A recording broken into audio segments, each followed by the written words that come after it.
Hi my dear friend, accept hardest করিলা সালাম। আসসালামু আলাইকুম। আজকে আমরা শুরু করতে যাচ্ছি এসএসসি দাখিল 2027 প্রি ইংলিশ গ্রামার কোর্সের নেরেশন পার্ট 1। আজকে আমরা দুইটি পার্টে আমরা নেরেশন সম্পূর্ণ করব ইনশাআল্লাহ। তো কথা না বাড়িয়ে শুরু করা যাক আজকের নেরেশন ক্লাস। আমরা প্রথমে লিখেছিলাম অ্যাসার্টিভ সেন্টেন্স।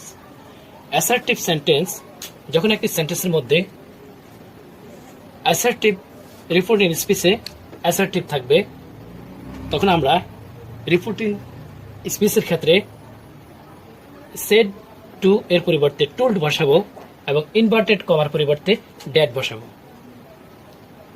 যেমন he said to me I love book. এখানে said to me I love book এটা অ্যাসার্টিভ সেন্টেন্স, তাই সেড এর পরিবর্তে আমরা টোল্ড বসাইলাম আর ইনভার্টেড কমার পরিবর্তে ড্যাড বসাইলাম। He told me that he loved বুক।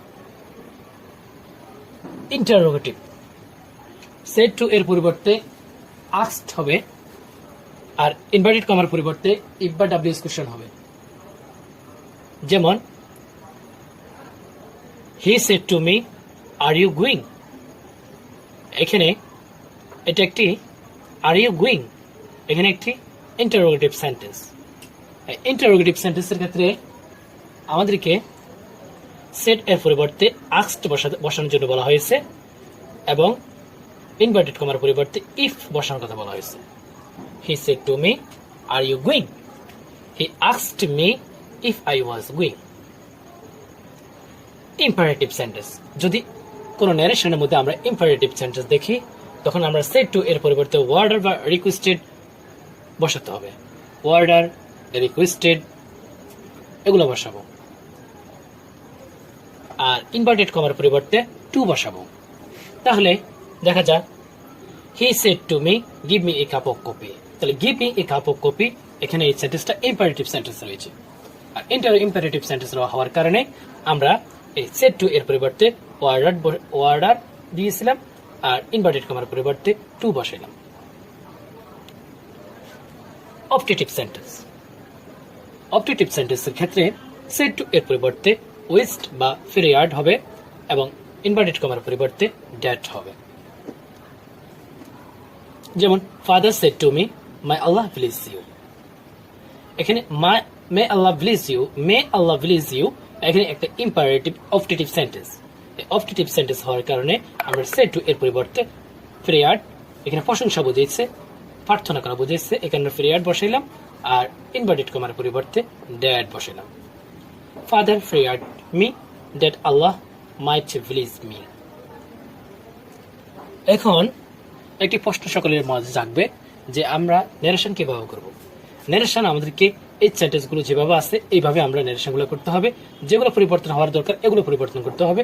অন্য ক্লাসে, দ্বিতীয় ক্লাসে আমরা স্ট্যান্স কিভাবে পরিবর্তন করতে হয় ওগুলো নিয়ে আলোচনা করব। এক্সক্লামেটরি, আশ্চর্যবোধক। এই এক্সক্লামেটরি সেন্টেন্সের মধ্যে যদি সেড টু থাকে এরপরে আমরা এক্সক্লেমড উইথ জয় বা সরো। দুঃখ সেন্টেন্সের মধ্যে যদি দুঃখ বোঝায় আমরা সরো ব্যবহার করব এবং সেন্টেন্সের মধ্যে যদি আনন্দ বোঝায় আমরা জয় ব্যবহার করব এবং ইনভার্টেড কমার পরিবর্তে ড্যাড ব্যবহার করব। যেমন he said to me what a beautiful girl it is. এখানে what a beautiful girl it is এটা এক্সক্লেমেটরি সেন্টেন্স। এক্সক্লেমেটরি সেন্টেন্স হওয়ার কারণে আমরা সেড টু এর পরিবর্তে exclaim with joy. Joy use করার কারণ হলো আমরা বিউটিফুল গার্ল বলছি একটা আনন্দদায়ক একটি শব্দ বা সেন্টেন্স। এই কারণে আমরা এক্সক্লেমড উইথ জয় ড্যাড বসালাম এবং কি ইনভার্টেড কমার পরিবর্তে আমরা ড্যাড বসালাম। এই এবং যেভাবে টেন্স অনুযায়ী পার্থক্য হওয়ার কথা ওইভাবে বসে গেল।